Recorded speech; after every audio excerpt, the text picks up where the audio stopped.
I knew something was off when the new VP walked in and didn't shake my hand.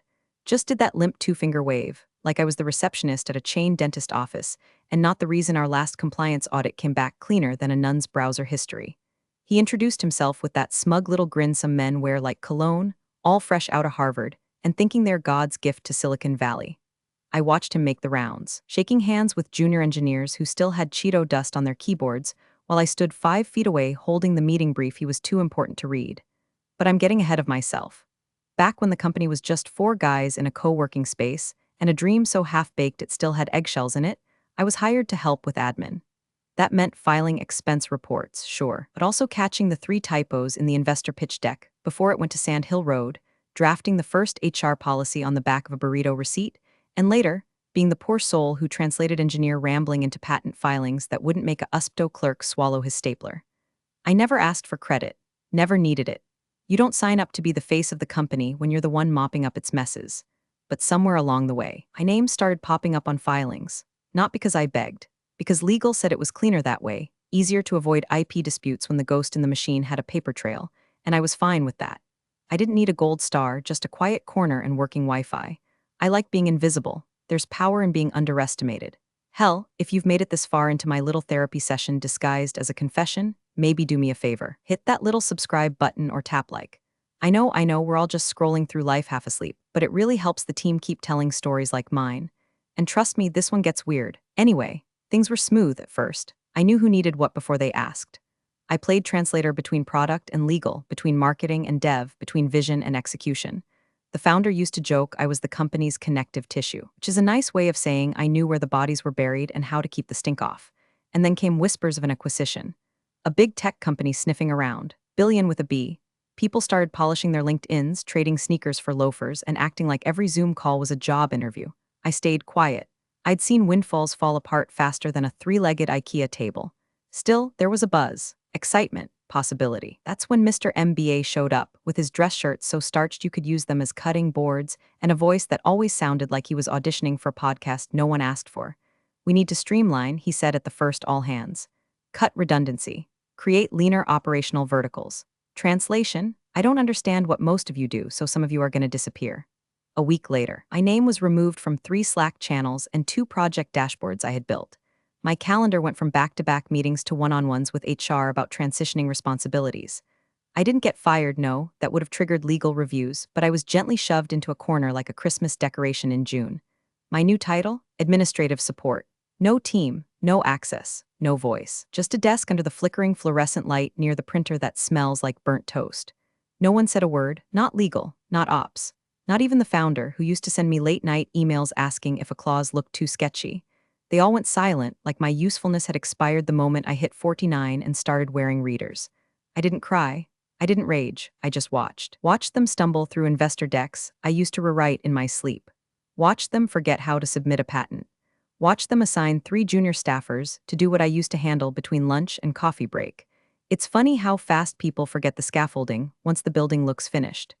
I spent my days quietly sorting old files, answering the occasional call, and training the bright-eyed 26-year-old who now had my old responsibilities and a badge that still said product ops even though she couldn't spell proprietary without Google. And through it all, I waited. I listened. I archived, because the thing about being invisible, they forget you're still in the room, and I never stopped paying attention. He announced the strategic realignment like it was a TED talk and not a corporate mugging in broad daylight. Big smiles. Buzzwords bouncing off the conference room glass like flies trying to escape. We're trimming the fat, he said, laser pointer in hand, pacing like a guy who'd just finished reading one book about Steve Jobs and thought he was ready to gut a company. No mention of names, of course, just charts and acronyms, and that god-awful PowerPoint template with diagonal lines that screamed, I paid someone on Fiverr to pretend this was visionary. By the end of the week, 3 teams were dissolved. 2 managers were moved into advisory roles, which is code for your badge still works, but nobody cares what you think.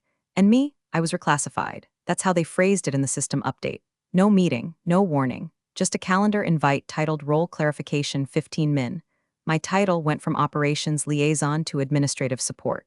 The kind of role they don't even bother to acronym. I used to have back-end access to our IP tracker, a floating seat in dev stand-ups, and early eyes on every compliance brief that touched the platform. Now, I couldn't even open the company wiki without a permission-denied pop-up blinking like a neon insult. I got moved, too. Out of my old desk, prime real estate by the project warboard, and into a cubicle that sat so close to the kitchenette, I could smell everyone's failed attempts at reheating salmon. No nameplate, just a sticky note that said Elizabeth W., because I guess my full name was too much for the spreadsheet that determined my fate. And the worst part? Nobody said a damn word. Not even Kathy from legal, who used to cry in my office after performance reviews. Not Raj from engineering, who once told me I was the only reason the product hadn't collapsed under its own bloated code. They saw me get boxed out like a stray cat at a garden party and just looked away. I didn't scream, I didn't cry. I didn't send the petty Slack message I drafted in my drafts folder titled "So This Is What Ageism Smells Like." I just sat there, nodded, drank the lukewarm Keurig coffee like it was fine, because I've seen this before. New blood comes in, needs to flex, needs a body count. And who better than the woman in her late 40s who doesn't post thought leadership threads on LinkedIn and doesn't start sentences with "at Stanford"? We did it this way. He replaced me with a girl named Maddie, fresh out of a startup that folded faster than a cheap lawn chair. I was told to train her up, which apparently meant I had to teach her how to use the exact system I built. I showed her how to navigate our patent database, where the legacy access tokens lived, how to file an exemption without tripping compliance. She said, "Wow, this is more complicated than I expected." I smiled and said, "Yeah, it tends to be, when you're the one who wrote the damn thing." She didn't get the sarcasm. None of them do. They think systems grow on trees and legal filings appear fully formed out of some SAW product they saw on Product Hunt. Meanwhile, every time someone forgot a clause or used the wrong nomenclature in a brief, I watched from the sidelines like a ghost at my own funeral. No one asked for help. No one admitted they were drowning. But I could smell the panic in their typos. They forwarded my old files to interns. Interns. Kids who still put emojis in their email sign-offs. I watched them fumble through version control like toddlers with chainsaws, breaking things I'd spent years building to survive regulatory audits and hostile IP trolls. And still, I said nothing. Because they wanted me gone but not gone. They wanted the work without the woman, the system without the architect, the results without the relationship. I was inconvenient, too experienced to fire, too quiet to promote, so I sat, I watched, I listened. And quietly, without anyone noticing, I started printing things, filing them, cataloging them, not in a petty way, in a precautionary way, because if you spend enough time being the invisible backbone of a company, you learn how fragile everything really is. And honey, this company had no idea how close it was to spinal collapse. The air changed the second the rumors hit Slack. Somebody's cousin's husband knew a recruiter at Tech Tome, one of those insatiable, cash-stuffed tech behemoths that buys smaller companies like appetizers. And word spread like free donuts in the break room. Suddenly, every desk had a little more posture. Every engineer started brushing their hair again, and LinkedIn saw more profile updates in 48 hours than it had in the past quarter. I watched it all with the same deadpan calm I'd perfected over the last year of being sidelined. You learn to sip your coffee slower, nod more, speak less. My inbox was quiet, except for one forwarded thread, an investor update that mistakenly CC'd me. Subject line, acquisition trajectory MVP team visibility. My name wasn't there, not even in the footnotes, but you know whose was? The girl I trained to replace me, Maddie, Miss How Do I File a Provisional Again, now suddenly listed as a key operational contact. It stung. Not because I needed glory, but because it confirmed what I already knew. In their minds, I'd been erased. The parts of me they still needed were being scraped off like the meat from a bone. No eye contact, no thank yous. Just quiet extraction, like I was a printer that still worked even after being kicked down the stairs. The VP, God bless his teeth-whitened smile, started giving speeches about optics. Said we needed to showcase innovation-forward leadership and clean up org redundancies. Translation, prune anyone over 45 and pretend the interns wrote the damn platform. One by one, the legacy folks got gently let go or nudged into transitional roles. I wasn't fired, no. Firing me would mean acknowledging my existence. I was just left out, cut from the invite list, left off the briefings.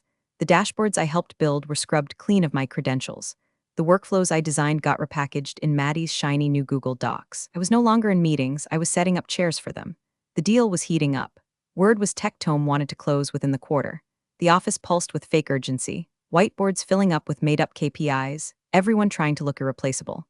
The VP strutted around like a rooster with a Wall Street Journal tucked under his arm, dropping phrases like vertical synergy and IP leverage without understanding a word of it. I sat through it all, pencil in hand, highlighting old compliance logs. Not because anyone asked me to, but because I knew what they didn't, that the devil lives in the footnotes, and our IP history was a minefield if you didn't know where the bodies were buried. Then came the official reorg chart. It hit my inbox like a slap. Maddie had been promoted officially into a newly created role, Product Systems Liaison. A Frankenstein title stitched together from words that used to belong to me. No mention of the systems I'd architected, the documentation I'd maintained, the protocols I'd written when we were still using folding tables as desks. My name? Nowhere. I was listed under admin pool logistics support, the kind of role you assign to someone who orders sandwiches and schedules toilet repairs. I sat staring at that PDF until the letters blurred. That night, I stayed late. Maddie had already left, her screen still logged into the dashboard she barely understood. I sat at her desk, opened the audit log, and downloaded every version I'd touched in the last 5 years. Not to sabotage, to preserve. If things were going to spin out and I could already smell the smoke, I wanted to make sure there was a record. Not for revenge, for survival. Because here's the thing no one in that glassed-in conference room understood. Professionalism doesn't mean silence. It means patience. Precision. The slow, methodical stacking of facts like bricks in a wall. And when that wall falls, it'll fall hard. The morning after the org chart went live, Maddie walked up to me, holding a patent filing I had ghostwritten for the wearable module. "Do you know what this part means?" she asked, tapping the clause about sensor calibration. I smiled, took the document gently, and said, "Sure, let me explain." And I did, in detail, calm, helpful, exact. Because while she was learning to read the manual, I had written it. And I wasn't done writing yet. It started with a manila folder. Not digital, not searchable. Just a plain, creased folder I found buried in the bottom drawer of my old desk, before the reorg, before the demotion, before the VP with his prefab teeth and quarterly buzzwords swept through like a bleach spill. Inside were early drafts, original filings, annotated screenshots, notes in my handwriting with arrows, footnotes, margin fixes. Back when we still used Sharpies on whiteboards, and I'd stay late with the engineers to translate their rants into language that wouldn't get us sued. I stared at the folder for a full 10 minutes, then pulled open the next drawer. I didn't set out to collect, it just happened, like muscle memory. One folder became two, two became 12. My printer whined under the strain of old compliance reports, patent amendment threads, engineering approval logs. I didn't tamper with anything, didn't alter a single date or signature. I just archived, like a historian watching the empire forget who laid the first bricks. I stored it all in boxes beneath my desk, labeled not with dates or titles, but with feelings. This is when they needed me. This is when they stopped. This is when I knew I was gone. And then, without fanfare, it happened. Message pinged into my inbox from someone at Tectome Legal. Formal language, stiff punctuation. They were reviewing patent holdings as part of early-stage due diligence and had come across a filing from 5 years ago that named me as a co-inventor. Would I be willing to verify my contribution for record-keeping? I stared at the email like it had crawled out of the screen. No one had addressed me directly in weeks. Not for anything real. Not like this. At first, I hovered over the delete key. It would have been easy, safer, no waves, just let the silence keep humming. But then I thought of Maddie, how she'd once asked if co-inventor was a ceremonial title. I thought of the VP sneering about legacy documentation bloat, and I thought of that filing, the wearable haptic sensor module, Frankenstein project that only survived because I'd sat next to Dylan from firmware for 3 weeks and explained how to avoid heat distortion in the embedded wiring. So I replied, short and professional, attached the original notes. Signed the verification with my full name, Elizabeth Jean Warren. That should have been it. But 2 days later, the same Tectome lawyer replied again. Their tone was different now, less canned, more curious. It cross-referenced my signature with other filings. Seemed I was listed on quite a few. They were compiling a full ledger now, but early indications showed I was tied to several filings that directly affected core valuation algorithms and platform optimization logic. Did I happen to know why none of this was reflected in my current title or equity package? I didn't answer. Not because I didn't want to, but because I knew that question wasn't really for me. It was for whoever signed the deal. They'd opened the filing cabinet, and now the ghosts were walking. Over the next week, I watched from my desk as something shifted. The buyer's team started asking questions that made the VP frown a little harder. He stopped walking with that bounce in his step. Meetings ran longer. Legal started whispering in corners again. One of the compliance leads stopped by my cubicle and gave me a weird smile. Like he knew something he wasn't sure I knew too. I kept my head down. Just a quiet woman near the copier with a badge that still worked. But deep down, a part of me had woken up. Not angry, not vindictive, just aware, because for years I let them believe I was just another pair of heels at a standing desk. A placeholder, a fossil, a nice to have, but paper doesn't lie. And signatures don't fade. And once the lawyers get curious, there's no hiding what's been buried. Not when it's filed, time-stamped, and signed by the ghost they tried to erase. It was a Tuesday when the binder showed up. Thick, ugly, branded with a sticker that read Preliminary IP Ledger Internal Review Only. I didn't see it myself, not at first. But whispers travel faster than bandwidth in a nervous office, and by noon, I'd heard from 3 different directions that something in the due diligence documents had spooked Tectome's legal team. Apparently, one of their junior counsels, some poor soul tasked with vetting our patent filings, had hit a recursion loop. The name Elizabeth J. Warren kept surfacing. Not once, not twice, but 47 times. Across filings ranging from early hardware modules to the machine learning routines we'd retrofitted for compliance automation. My name was on patents that directly touched every major product line they were valuing. That IP binder may as well have been a biography. The problem? I wasn't on any leadership chart. I wasn't listed on any equity agreement. Hell, on the org chart, I was still a floating box marked admin support logistics like I ordered toner and baked cupcakes for birthdays. Tectome didn't like that. Big money never does. They wanted clean lines, authority maps, ownership trails. Instead, they found a phantom with fingerprints all over the product. No contract saying I didn't own a damn thing. Still, I said nothing. I watched the VP get pulled into an unscheduled call with legal, watched his posture change, cocky to coiled. His voice dropped an octave. He started using words like oversight and clerical error. By mid-afternoon, he was in the glass conference room, pacing behind frosted windows, gesturing wildly with a dry erase marker he wasn't using. I sat 2 feet from the coffee machine, sorting mail. Later that day, Maddie stopped by my cubicle. She had that look like someone had handed her a live grenade labeled mentorship opportunity. Hey, so she started, voice syrupy, do you know anything about patent co-authorship? I guess there's some confusion. Like, your name's on a ton of filings, I didn't look up. I just kept organizing the stack of compliance memos in front of me. That's what happens when you write them, I said. Calm, measured. Like I was explaining how to use the copy machine without jamming it. Oh, she blinked. Like, you really wrote them? I nodded, still not looking up. Every word that wasn't in code, she left in silence. The VP tried damage control. I heard through the wall, his voice half laughing, trying to charm someone over speakerphone. She's just admin, he said. Probably a legacy filing issue. We'll clean it up. Just admin. Like I hadn't sat in the war room when we pivoted the platform toward B2B. Like I hadn't drafted the response to that compliance warning that could have tanked our funding round. Like I hadn't filed 3 patents in 1 week to protect an API logic tree that he still didn't understand. That's when the silence stopped being passive. It became armor. I didn't storm into meetings, didn't bang fists on tables. I just straightened my back, sharpened my replies, and waited. Because I knew the binder wasn't the end of it. It was the beginning. A door cracked open and the lawyers had peeked in. Now they'd want answers. Real ones, not from a VP with shoe-polish charm and buzzwords for blood, but from the woman whose name had started showing up where it mattered most. On the intellectual spine of the company they were about to pay $1 billion for, and I had no intention of whispering when it came time to speak. They summoned me like a ghost. No warning, no calendar invite, no polite when you have a moment. Just a knock on my cubicle wall from HR, Kara, the one who always called me Liz even though I never gave her permission. She smiled like someone apologizing for dog bite. They need you upstairs. Right now, upstairs, where the real glass is, where people speak in deal sizes and not deliverables. I took the stairs, not the elevator, needed the walk, needed the quiet. When I opened the door to the smaller conference room, the one with the bad Bluetooth speakerphone and dead ficus in the corner, the VP was already pacing.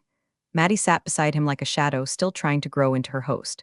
Legal was there too, 2 seats down, holding a tablet like it was radioactive. No one offered me a seat. The VP launched in immediately, all smile, no sincerity. Hey, Elizabeth, just need to clear something up real quick. Bit of confusion on some of the filings. He said filings the way someone says hangnail or spilled coffee. Trivial, inconvenient. The buyer's team flagged your name on some patents, looks like a clerical issue. We're going to submit a clarification packet, he continued, already shifting papers toward me, just something formal that says you were support, not contributor. You know, standard stuff. That's when I reached into my bag. No theatrics, no slow-motion drama, just a soft slide of paper on laminate. A printed copy of the original filing for the haptic sensor module, the one that had started this avalanche. It had signatures from Dylan, me, and our former CTO, co-inventor acknowledgement in black ink, timestamped, certified, unambiguous. The VP's face stiffened like a mask mid-melt. You're listed as co-inventor, legal mumbled. Like it was a dare to himself, I nodded, because I am. The room felt suddenly smaller. The VP gave a weak chuckle. Yeah, but look, it's a gray area, right? I mean, contributions don't always equal ownership. You probably didn't intend you used me, I cut in, not loud, just surgical. You used my work, you used my knowledge, you used my silence. Maddie blinked hard, her lips parting like she wanted to say something, then didn't. Didn't ask for my name to be there, I continued, but your legal team put it there because it was cleaner than fighting for the rights after the fact. They knew I authored the language. They knew I translated the architecture. And now that your buyer noticed, you want me to say I didn't exist? Legal cleared his throat. We need to pause here. Everyone turned to him. We've received a formal request from Tectome's legal counsel. They're asking for clarification on Miss Warren's role, title, history, and compensation package. They've also requested documentation on patent vesting agreements. Until that's resolved, they're pausing IP diligence review. The VP's mouth opened, then closed. HR's tablet slipped an inch from her lap. I folded my hands, not smug, just still. I wasn't angry. That would have been easy. I was precise. You want me to disclaim authorship, I said. What you should be doing is checking the valuation model. Because if they're smart, and they are, they've already redlined your numbers based on the assumption I'm the only one who actually understands what you're selling. The silence that followed was thick enough to choke on. I stood to leave. No mic drop. Just a simple, let me know when you need the other filings verified. There are 46 more. As I reached the door, I heard legal whisper to the VP, you didn't have her under contract? And in that moment, I felt nothing. No satisfaction. No fury, just cold clarity. Because when someone tries to erase you after building an empire with your hands, they don't just risk embarrassment, they risk exposure. And baby, the lawyers were just getting started. It was the email that did it. Not the 5-alarm panic flaring in legal's inbox, not the sudden vanishing of the VP from Slack, not even the whispering huddle I saw between HR and comms near the vending machines. No, it was the plain, unstyled 2-sentence email from the founder himself, subject line, boardroom now, that told me the scaffolding was starting to buckle. He hadn't emailed me in months, not since my reclassification, not since I got relocated to the cubicle zone where hope went to die. But now, the man who once called me his Swiss Army knife and lipstick wanted a meeting. In person. No assistant, no buffer. Just, can you come to the boardroom? Something had ruptured. By the time I got upstairs, the energy in the office had gone full crime scene. You could feel the blame moving around the building like a virus looking for a weak host. The VP's office door was closed. Legal's lights were on at 7 p.m. Tectome's due diligence portal had gone from in review to on hold. The founder met me at the door himself. He looked tired, collar unbuttoned, expression tight. Elizabeth, he said, his voice lower than I remembered. We need to talk. Inside, it wasn't just him. Legal was there, HR was there. So was the director of compliance who wouldn't meet my eyes. And in the middle of it all, that godforsaken binder sat open like a wound. A sticky note on top read, 47 filings named inventor, EJW. They didn't offer me a chair, so I pulled one for myself. Legal started. He was the same guy who'd once told me to use passive voice in filings because it sounds less female. Confirm the documents, he said, almost apologetic. They're valid. The USPTO records back them up. Elizabeth, you're not just listed, you're the named contributor in more than half of them. The buyer flagged this as a significant exposure point. The founder turned to me. Why didn't you say anything? I shrugged. You didn't ask. The VP finally slithered in 10 minutes late, face flushed, collar wilted. He tried smiling like the fire wasn't already in his lap. Elizabeth, this is obviously a misunderstanding. We're just trying to keep the narrative clear for the buyer. It's not personal. I looked at him and said, if it were personal, you'd be thanking me for not leaking the fact that your equity prospectus is built on intellectual property you tried to bury in a cubicle. HR jumped in then, voice sweet like Splenda. We've been reviewing your compensation structure. We feel confident we can make this right, retroactive acknowledgement. Maybe a spot bonus, no, legal interrupted, pinching the bridge of his nose. It's not that simple. She's not just owed acknowledgement. Based on the filings, the contribution language, and the lack of work-for-hire agreements for that period, she owns part of it. The founder went pale. The patents, legal nodded slowly. We didn't lock them down properly. Not all of them. That was when the room changed. The buyer's lawyers had made their move. They weren't just asking for clarification anymore. They were pausing everything. The acquisition clock had stopped ticking. The data room was closed. No more calls. No more investor updates. Tectome had sent one line, we will resume diligence once ownership rights are verified by the named inventor. That's what they called me now. Not admin support, not legacy staff, not Elizabeth from Ops, named inventor. I should have felt triumphant. I should have screamed, flipped the table, demanded stock options, or laughed until my lungs gave out. But all I did was sit back, cross my legs, and say, well, it's not clean, is it? The VP opened his mouth to speak again, but the founder raised a hand. Don't, he said, quiet, measured, you've said enough, and that's when I knew. They weren't calling me in to silence me. They were calling me in because I was the last thing holding the deal together, or the first thing that could burn it to ash. They scheduled the meeting for 10 a.m. sharp. No one ever does that unless blood's about to be drawn or wired. The kind of meeting where the air in the hallway feels heavier. The kind where executive assistants hover just a little too close to the conference door, pretending to check calendars when they're really hoping to catch a live implosion. The boardroom was already full when I walked in. No small talk, no nervous smiles, just silence, except for the soft thunk of a leather binder being laid on the table by Tectome's lead counsel, a silver-haired woman with courtroom eyes and zero tolerance for bull. She didn't waste time. She turned the binder toward the founder, flipped it open to a tab labeled WIP lead roles, and pulled out a page so thick with yellow highlighter it looked radioactive. 47 patents, she said, voice flat. 47 filings submitted over a 9-year period, all tied to core valuation areas: infrastructure logic, product optimization systems, platform compliance, adaptive learning modules. All filed under Warren Elizabeth J., listed as lead contributor, designated inventor, several filings with sole authorship. She slid the page forward like she was dealing cards in a game where everyone else had already folded. Then she turned slowly toward the VP. You're selling us a company she essentially owns. VP blinked, smiled, tried to chuckle. That's not exactly accurate. Elizabeth was admin support. These filings must be administrative input. Form work, filing artifacts. He looked around the room for backup. None came. The buyer's lawyer didn't blink. Is that your legal position? The founder opened his mouth to speak, but nothing came out. I let the silence sit for just a beat longer. Then I leaned forward, slow and even, and said, would you like me to explain the filing tree? Every eye in the room turned to me. For once, not with dismissal or indifference, but with attention. Like I was a map they suddenly realized they'd been using upside down.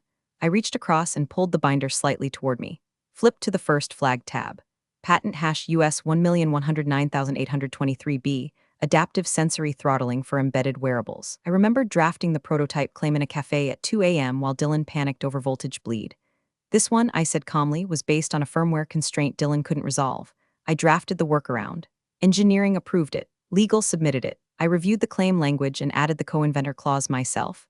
I flipped to the next, and the next. Each one a breadcrumb in the trail they'd tried to sweep under a rug. This one, I said, tapping the filing for our compliance logic engine, was the reason we passed the 2020 audit. The VP at the time wanted to license a third-party solution. I built this one with 5 engineers and no budget. Saved the company $2.3 million. The buyer's lawyer nodded. Your name's on the source notes. I smiled, small, tired. Of course it is. The VP looked like someone had unplugged him. He turned to legal, to HR, to the founder. But no one met his eyes, because it was done. Because the truth wasn't debatable anymore. Because in that room, in that moment, every name tag, title, and corner office had just become irrelevant. All that mattered was authorship, and it belonged to me. The buyer's lawyer leaned back, tapped the binder once, and said, until this is resolved, our valuation model is under suspension. We are not in the business of acquiring assets with contested ownership, especially when the contested party is still employed and present. Then she looked at me, direct, measured. Miss Warren, would you be willing to join us for private follow-up? We'd like to understand your role. More accurately, I nodded. The founder finally spoke. Quietly, she'll be there, but I didn't need his permission. Because somewhere along the way, they forgot that silence isn't surrender. It's a strategy, and mine had just paid off with interest. The next 48 hours were a masterclass in corporate backpedaling. Slack channels went dark. Calendars cleared themselves like digital tumbleweeds blowing through a desert of panic. HR's tone turned syrupy sweet. Legal developed a sudden case of radio silence, and the VP stopped showing up entirely. No one said fired. Not yet.